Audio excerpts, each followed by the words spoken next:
anybody that's not into philosophy or self-knowledge, they're not particularly mature, but as a result of the parenting they went through, they have mature aspects in them.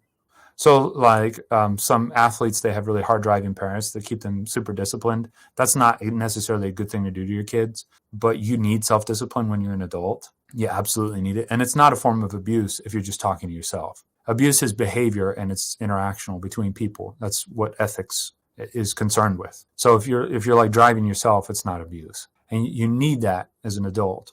It's of course within a golden mean, an Aristotelian mean, because you can't be like a workaholic and be at the expense of your family or your health, these different things. But to really accomplish something in this life, you have to be very self-disciplined. You have to be willing to do what other people are not willing to do. Like, for example, there was a killer deal that came up on a cow. And I did the calculation. It was on a day off. I could do it on a day off, so it's not necessarily a bringing in money day. And I did the calculation on the gas. I did the calculation on how much time it would take to do this deal. And it was like, this will make me a little bit of profit. Okay, I'm all caught up on the family. It's not gonna be some big neglect thing. I'll go and I'll buy the cow. And it's like, that's what you have to do. And it was 6 hours one way. It was a 12-hour round trip drive that I did for this livestock deal, because it was a great deal. And there was 2 available of this deal, and the other one went right away. So I got on it, Another way like that you have to be willing to do what other people are not willing to do is sometimes you have to know when to cut your losses.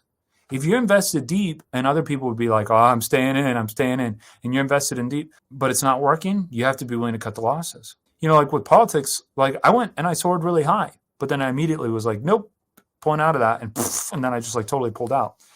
And 1,000,001 people would be like, why'd you give up all that clout, dude?